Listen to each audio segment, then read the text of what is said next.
Hello and welcome back to an episode of Generation Ochi. My name is American Ben and I'm really excited because today we are going to finally start on our content covering the Uncanny Counter. And spoiler alert, this video will be largely spoiler free, but there will be a big spoiler or two towards the end of the video and perhaps some smaller slip-ups here and there. I will warn you before such spoilers are about to happen though. Also, we wanted to be more on time with this series, but it was long. Really long. I'm pretty sure they edited nothing out. And so the episodes are all more than an hour and there's 16 of them. So with all of the other stuff that we have to do, it was hard to finish up this series. It honestly felt like each episode could have been a lot shorter and that a sweet spot would have been about 12 episodes. Nonetheless, somehow, someway, I kind of feel like I still wouldn't change a thing. There's almost a humor in how long and dragged out it was. And that's not to say it ever got boring. Oh no, it was tons of fun. I wish you guys could have joined me and Congo as we watched it and provided our stupid commentary on it. I'm quickly learning that K-dramas are best watched with friends. The moment that me and Congo knew we loved the show, right here.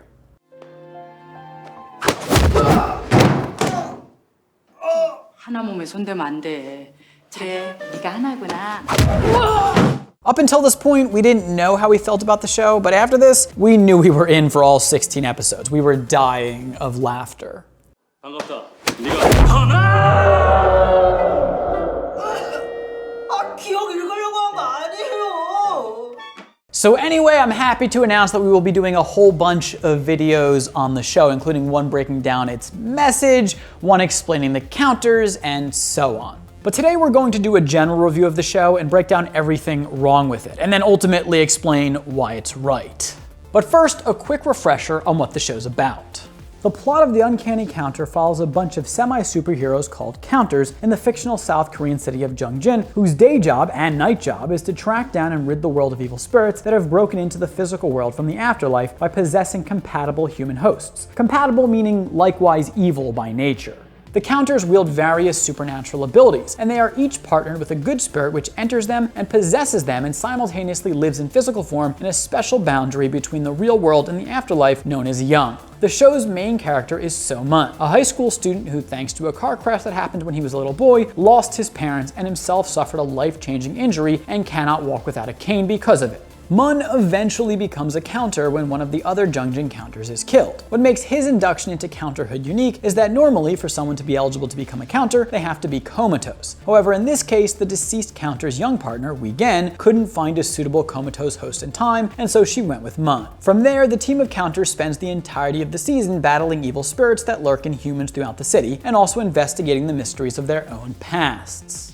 Now, the reason that I titled the show as I did is that, well, there are a lot of things wrong with the show, or rather there are a lot of things about the show that are less than perfect. And while such things might be just part of some sort of typical K-drama style, well, they're new to me, as I'm just learning here. I have plenty of experience with South Korean cinema, but the drama realm is a little bit new to me, but I am having tons of fun watching these shows. It's really just, as I said, there's some elements of the show that are hard to get used to, just some cheesy or lazy stuff. And Congo, being the hound for details that he is, picks up all of these things. I usually miss that kind of stuff because I hear a character say one line and then my attention issues kick in as I start to dissect its implications, and before I know it, we're 30 minutes into the episode and I've been thinking about hot air balloons for the past 10 minutes. ADD sucks. However, I did notice some of the cheese and other issues with the show. The red jumpsuits, for instance. They're just kind of silly and lame, you know. But I suppose that's not the biggest deal. But then there's the fact that for the first episodes, it seems like the counters run everywhere despite having a car. But to be fair, they can run at superhuman speed. But yeah, the speed running looks kind of silly. Lots of things about the show are silly, actually. For instance, public violence. I mean, grievous injuries take place right in public view, and no one is ever around to say anything or help. Or how about how the school bullies run an organized crime syndicate in Mun's high school, and no teachers, well, save for one, are ever around to do anything about this. I mean, these bullies are able to access the school gym as they like and use it to physically abuse meek students. I mean, the show takes place in South Korea in 2020.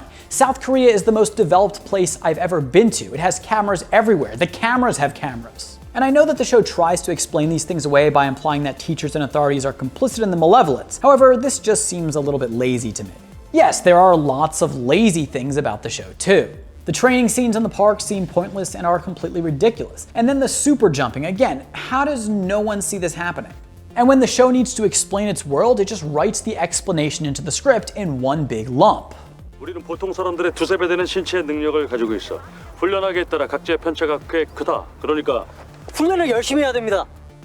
It kind of seems unnecessary that Moon would be sitting on the bench in the park here writing down Motak's long spiel about counters on a notepad. For God's sakes, there's computers! And does he even need to take these notes? Then again, the counters seem to hate technology. I mean, they still use hand-drawn sketches to ID bad guys. I feel like they have plenty of opportunities to take pictures of them. Even in Young, the ethereal otherworld between physical reality and the afterlife, there's little technology. I mean, there's a giant filing cabinet room the young spirits use to store death records. Yeah, that seems efficient, though I suppose the spirits in Young do have a lot of time on their hands. Of course, most of all, the show is really melodramatic. I mean, when it feels like it should go about 7 out of 10 on the heaviness and tears, it goes 20.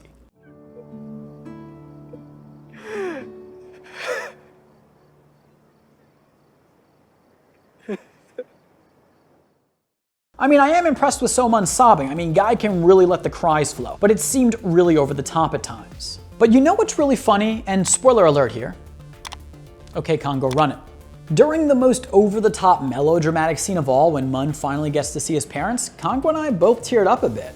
I mean, we both agreed that the scene was so melodramatic and unnecessarily so, and yet the scene still worked, and that's pretty cool. And actually, the entire show still worked for whatever reason, because all these so-called flaws I've been listing, well, they weren't fatal flaws. They were outweighed by the show's stronger aspects, and in a way were even funny, charming, and endearing. I mean, Mrs. Chu's expressions were ridiculous at certain points. She was such an over-the-top character, but you know what? She put a smile on my face time and time again. All of the characters did. I especially liked Hana, but for me, Motak really stole the show. Though I also have to give credit to Mun's grandparents. They were awesome. And his grandma, Jung Chun-ok, she's a damn star. Amazing. She had us in tears. And I also have to give a shout out to No Chung-kyu, the hapless goon. He was perfectly cast and provided much needed comedic relief. Yeah, the show worked. I cared about all of the characters' stories and I grew attached to them. Though I would have liked to see a little bit more of an arc for Hana's character, because during the first few episodes it seemed like she was going to be the strongest character of all, but then she kind of got neglected. Ultimately though, still a solid character. I just felt like more could have been done with her. I could just hear the actress portraying Hana screaming to be allowed to be let loose to explore her character's psyche a bit more. Though as Congo suggested to me, perhaps with all of the subplots going on, not every arc could be afforded the room to breathe. Now, subplots aside, to me the strongest aspect of the show was the demon hunting itself. Some of the evil spirits were actually legitimately scary. And the fact that the central premise of the show is actually its strongest aspect is a sign to me of a show that's going to last and only improve. Get used to second seasons of K-dramas, people, because the Uncanny Counter is already renewed. That said, so far the evil spirit hunting has actually been a bit underserved. I think season 2 could use a bit more of it, though no need to overdo it and tire it out. Finally, just a note in summation. Again, before you criticize my review here, please keep in mind that I'm new to this, and Congo actually made a great point to me in reference to all of the melodrama, cheesiness, and even some of the laziness. The show is ultimately trying to do justice to the webtoon it's based on. And so sometimes there are scenes mixed in that are straight from the webtoon, and things can get awkward in translation. Second, K-dramas have a certain style to them. Not everything has to be perfect. What's important is that you're entertained and have fun, and that the story moves you. For the most part, the Uncanny Counter checks all of these boxes. I wouldn't recommend it as a starter show for people trying to get into K and J dramas, but I certainly would recommend it to drama veterans. Though I know I really loved it, I had so much fun watching it. Drama Buddy score, 7.5 Cha Yun-soos out of 10.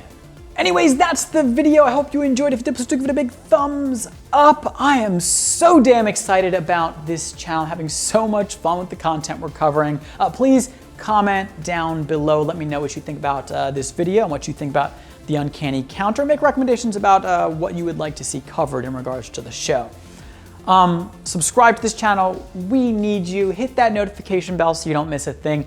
For now, my name is American Ben, Generation Ochi. Peace.